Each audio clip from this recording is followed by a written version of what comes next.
Hello everyone, welcome back to another episode of Phenomenal Views. I am your host Nick Smith, and this is my review for Gotham episode 15. Now, if you all have watched my review on Gotham episode 14, you'll know that this will be a continued story of Gerald Crane. That's right, the old man was Johnathan Crane's father, the Scarecrow's father, and we find out he was taking organs from each victim that he killed.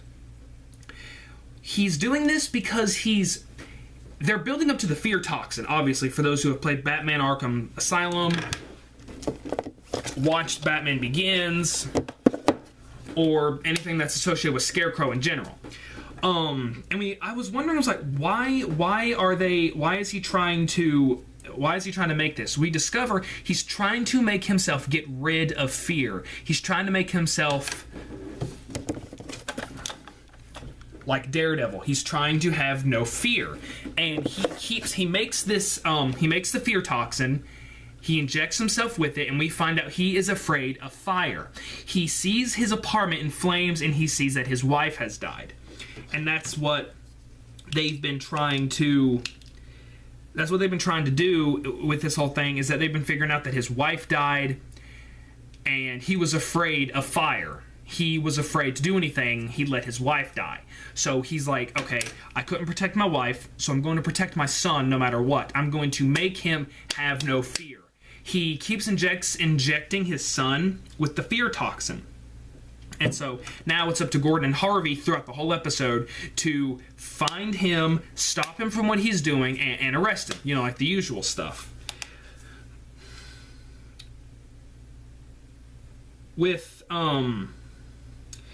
We also get more development with Bruce this time around. Apparently, around this time of year, this is when Bruce and Thomas would go on this hike. Bruce is going to go by himself. And in the commercial, I thought they were going to show how he found the cave in Batman Begins, which that was actually a very good way to do it. When him and Rachel were playing hide and seek, he fell through and he landed on his arm, and it was broke. Or I think he sprained his arm, or he broke it. But the point is, he comes to this place where there were rocks, where him and his dad would put the rocks on there, you know, like that.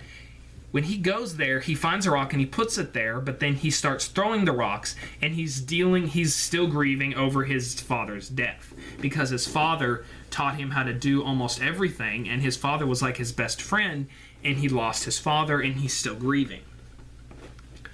And I thought this was where he was going to find the cave. He starts slipping, and then he falls in, and I was thinking, oh, he's going to fall into the cave. But nope, he sprains his ankle. I think he actually, no, according to my friend Chip, he broke his ankle. So for the majority of Bruce, he's stuck. So he has to actually be inventive and make a stent or like whenever your leg's broken, you have to make something to hold the bones in until you go to a doctor. He had to do that. And so he gets a stick and he's pulling himself up to the hill. He comes to Alfred, who's been there for an hour. He's like, what happened to you, Master Bruce? How long have you been here? I got here when you decided to climb up the mountain. My friends and I lost it. We love Alfred. It was pretty darn funny. And we see that Jim and the Doctor, they are starting to have some fights, but they make up a lot of the times. Now, in the last episode, Fish came back to when Penguin had opened the Iceberg Lounge, which was called Penguin's, or Cobblepots, that's what it was called. Or Oswald's, one of those three. And they had a fight. However, Fish got kidnapped and put in this prison. She wakes up, I was thinking, you know she's going to take this place over, and she eventually does take the place over. She takes over the prison that she's at, eventually. So throughout the rest of the episode, they're trying to find Crane and his house, and they're trying to stop him from doing what he's doing. He keeps injecting his son with this fear toxin because he does not want his son to be afraid like he was, and he eventually rids himself of fear. and it was done very well. He keeps injecting himself with it, and he keeps freaking out. But the more and more he injects himself with it, he eventually rids himself of his fear. He's no longer afraid of anything. And my friend Chip kept telling me that Scarecrow is impervious to fear. He fears nothing except Batman. Batman is the only person who Scarecrow fears.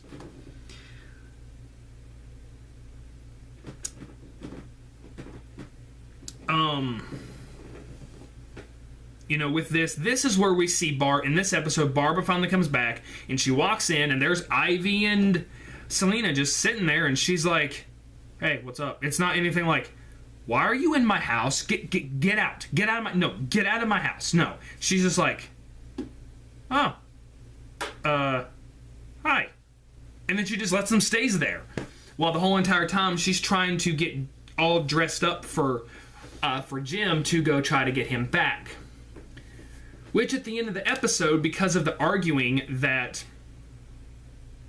or not, they haven't really been arguing in this episode, but in the last episode he called her on a date and he brought in case files, and I was like, Gordon, you moron, she got all dressed up.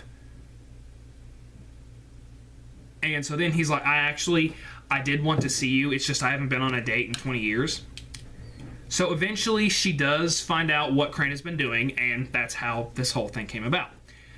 Barbara's been doing the whole entire, from Jim to girl to parents to drugs to alcohol, like she usually does. And so Gordon and the doctor, the girl doctor, not the dude doctor, that would be weird. They're in a relationship now. And through most of it, half the time, Gordon wants to get laid. Oh my gosh, that's so funny. But eventually, Gordon and Harvey do find the house where Dr. Crane lives at, and he was going to give his son another dose. The cops break in. He takes his son outside in front of a Scarecrow, which we all thought this was pretty genius, and it explains why the Scarecrow. When he gave his son the entire thing, the Scarecrow just lit up and he just starts screaming. While this is going on, the dad is like, I have no fear. I am not afraid of your bullets. And my friend Chip delightfully said, yeah, but bullets still hurt. You're not impervious to pain. So he eventually gets gunned down. They take him to the hospital, and they talk to the doctor. He's like, we got most of that stuff out of him, but it had a negative effect on him. It's like, will he ever come out of it? Possibly, but we have no idea. And they explain why Scarecrow has no fear. Is because he's constantly living in fear. They have no idea when the fear is going to go away. So constantly he's laying in a hospital bed or wherever he is, and he just sees the Scarecrow. And we thought that was a great way to show us the Scarecrow, why he is Scarecrow, why he chose a Scarecrow, and how he is not afraid because he lives in fear. He eventually just got used to it. And that's how he became a doctor and all this other stuff. It was great character development for this. It was so good. It was such a great way to build Scarecrow, to explain where the Scarecrow came from and all that. The episode does end with them eventually talking with the girl doctor and Gordon talking to each other, and they start kissing. And Barbara walks in on them making out. Barbara leaves, and the episode ends. Whew. It was a good episode. Like I said, it built up one of my friend's favorite villains of Batman, the Scarecrow. Good character development for strengthening Gordon and establishing another relationship with Gordon, and more with Penguin, as how Zsasz comes in to Penguin's place. He's I've got a present for you.